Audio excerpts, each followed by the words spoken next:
Quero saudar a todos com a doce e gloriosa paz do nosso Senhor e Salvador Jesus Cristo. Eu sou o pastor Rômulo, um beirano de verdade, e venho aqui com um conteúdo cristão para edificação e elevo espiritual da tua alma, do teu espírito e também do teu corpo. É muito interessante que nós vemos no atual sistema, no nosso século XXI, uma classe de pessoas que se denominam como desigrejados. Preste atenção. Muitas pessoas não querem mais saber do sistema religioso, não querem mais saber da igreja. E por muitos motivos. Decepcionados, frustrados, magoados, feridos, enfim. Não é nesse mérito que eu quero entrar. Mas o que eu quero dizer para você e pontuar, levar você a pensar, a refletir, que você de repente está pensando em abandonar, em fazer parte dessa turma aí dos desigrejados. Preste muita atenção. O apóstolo Paulo, ele vai escrever uma epístola. A epístola da igreja de Corinto. Corinto era uma cidade portuária, estrategicamente bem colocada naquela época. Essa epístola foi escrita mais ou menos entre 55 a 57 depois de Cristo, e o apóstolo Paulo, ele foi o fundador daquela igreja, e ele permaneceu após a fundação por aproximadamente 2 anos e alguns meses ali, com aqueles neófitos, com os novos convertidos, com os prosélitos, e ele fundou aquela igreja. Quando ele escreve a epístola para aquela igreja ela prosperou.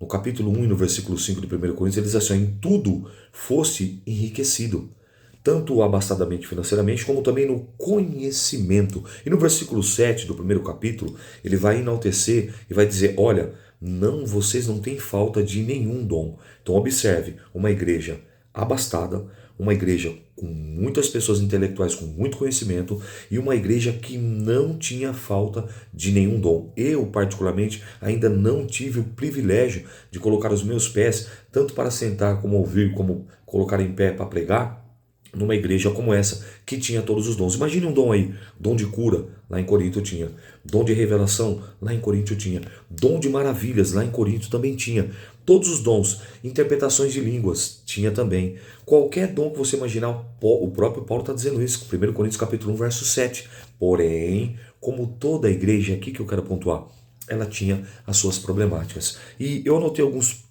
tópicos aqui rapidamente, por exemplo, facções na igreja, no capítulo 3, do versículo 4 ao 23. Uns diziam que eram de Paulo, outros diziam que era de Apolo, outros diziam que era de Cefas, que em aramaico é Pedro, e outros diziam que era de Jesus Cristo.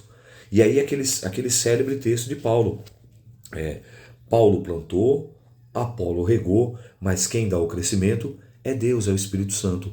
Então tinha o que? Divisões, partidarismo. Numa igreja como essa, preste atenção. Outro ponto interessante acerca do casamento. No capítulo 7, todo o capítulo 7, Paulo dá instrução acerca do casamento, do marido que fosse cristão e a esposa que não fosse, da esposa que fosse cristão e o marido que não fosse, como proceder, como agir, a maneira correta de ali proceder. Outro ponto interessante que tinha ali pesado, relações sexuais ilícitas.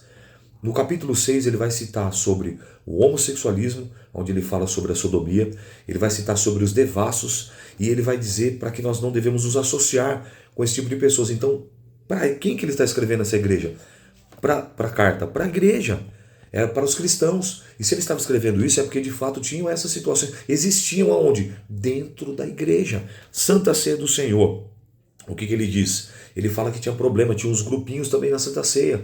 E ele também exorta acerca ali de uma instrução na Santa Ceia, que deviam esperar uns pelos outros, que deviam realizar aquilo com uma cerimônia, trazer à memória o sacrifício de Cristo, e que não estava agradando a Deus da forma como estava sendo realizado, dentro da igreja. Outro ponto interessante, ele fala sobre as línguas estranhas, no capítulo 14, sobre fazer tudo com ordem e decência. Por exemplo, um levantava para profetizar, outro levantava para entregar, era uma loucura.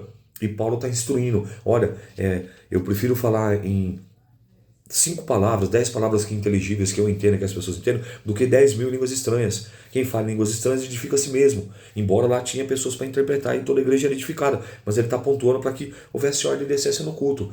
Preste atenção. Dentro da igreja. Ele vai falar sobre a ressurreição no capítulo 15. E ele diz, no final do capítulo 15, ele diz: olha, portanto, meus amados irmãos, sede firmes e constantes, sempre abundantes no Senhor. Mas graças a Deus que nos deu a vitória por nosso Senhor e Salvador Jesus Cristo. Portanto, meus amados irmãos, sede firmes e constantes, sempre abundantes no Senhor, sabendo que o vosso trabalho e que a vossa obra não é vão no Senhor. Mas então, como ele sanou? E aqui eu concluo. Como que ele resolveu? Nessa epístola, como um bom bereano que sou, estudando sobre ela, eu encontrei 59 vezes a palavra, o nome, Jesus Cristo. Ele traz a cristologia, ele traz Cristo como exemplo maior para poder sanar, para poder resolver os problemas, as questões da igreja, as problemáticas. Eu trouxe apenas algumas, são muitas, inúmeras. O que eu estou querendo dizer para você? Que não tem igreja perfeita, porque a igreja do Senhor, aqui na terra dos viventes, ela é constituída por homens e homens e mulheres são falhos, são pecadores, imperfeitos, cheios de falhas, manias e defeitos, pó, barro e cinza. Firme-se em Deus, meu irmão, firme-se no Senhor, e é por isso que Paulo, no capítulo 11, ele fala assim, sede meus imitadores, como eu sou de Cristo Jesus. Então olha que coisa interessante, no capítulo 8, versículo 6, Paulo diz assim, Cristo é o alvo final da criação. Olha para Jesus Cristo, meu irmão. No capítulo 15, no versículo 28, Cristo é o alvo supremo da vida. Olha para Jesus Cristo, minha irmã. No capítulo 8, no versículo 4 a 6, Cristo é o verdadeiro Deus. No capítulo de número 15, Paulo vai dizer, Cristo nos dá a vida eterna por meio da ressurreição. E como eu falei para você, por 59 vezes você vai encontrar essa palavra Jesus Cristo. E ainda assim, se de repente você estiver entristecido com tudo que está acontecendo, com o cenário, lembre-se, é nesse contexto, é nesse cenário que Deus irá nos aperfeiçoar, porque faz parte do processo do aperfeiçoamento. Medita nessa palavra, fica com essa palavra. Creia, não abandone, não desista, siga firme, siga forte, fica crente, fica cristão, fica servo de Deus vivo, serva do Deus vivo, porque eu tenho certeza, meu irmão, que grandes coisas o Senhor ainda vai realizar na sua vida e através da sua vida. Eu sou o pastor Rômulo, um bereano de verdade, que Deus te abençoe e que o Espírito Santo de Deus te fortaleça, te aqueça e fale infinitamente melhor a tábua do teu coração. Paz do Senhor.